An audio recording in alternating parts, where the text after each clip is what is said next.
ఈరోజు భారత క్రికెట్కు అత్యంత కీలకమైన రోజు.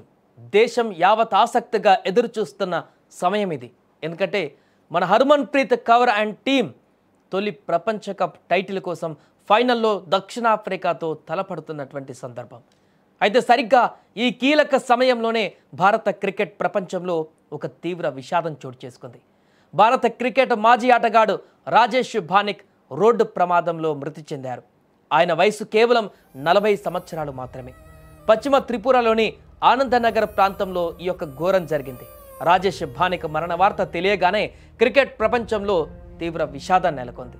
త్రిపురలో జరిగినటువంటి రోడ్డు ప్రమాదంలో రాజేష్ తీవ్రంగా గాయపడ్డారు.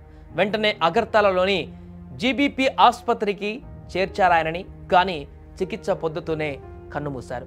రాజేష్ భానిక్ మంచి ఆల్రౌండర్గా పేరు తెచ్చుకున్నారు. ఆయన భారత జట్టు తరపున అండర్-19 ప్రపంచ కప్లో కూడా పాల్గొన్నారు, ఆడారు. అంతేకాదు టీమిండియాలో కీలక ఆటగాళ్లుగా ఉన్నటువంటి ఇర్ఫాన్ పఠాన్, అంబాటి రాయుడు వంటి స్టార్ ఆటగాళ్లతో కలిసి ఆయన క్రికెట్ కూడా ఆడారు. త్రిపుర రాష్ట్రం తరపున రంజీ ట్రోఫీలో కూడా పాల్గొన్నారు. ఆయన చివరి రంజీ ట్రోఫీ మ్యాచ్ను 2018లో ఒడిశా పైన ఆడారు. తన 40 ఏళ్ల జీవితంలో రాజేష్ భానిక్ ఒక చక్కటి క్రికెట్ కెరీర్ను గడిపాడు. 42 ఫస్ట్ క్లాస్ మ్యాచ్లు ఆడారు. ఆ మ్యాచ్లలో 1469 పరుగులు చేశారు. అలాగే 24 లిస్ట్ ఏ మ్యాచ్లు కూడా ఆడాడు. ఇక వాటిలో 378 పరుగులు చేసి 8 వికెట్లు తీశారు. మొత్తంగా 18 టీ20 మ్యాచ్లు ఆడి 203 పరుగులు చేశారు. ప్రొఫెషనల్ క్రికెట్ నుంచి రిటైర్డ్ అయిన తర్వాత భానిక్ త్రిపుర అండర్-16 జట్టుకు సెలెక్టర్గా కూడా పనిచేశారు.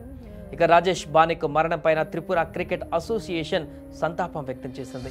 మేము ఒక ప్రతిభావంతుడైనటువంటి క్రికెటర్ని కోల్పోవడం చాలా బాధాకరం. ఈ విషయం తెలిసి మేము ఆశ్చర్యపోయాం. భగవంతుడు ఆయన ఆత్మకు శాంతిని చేకూర్చాలని తెలిపింది.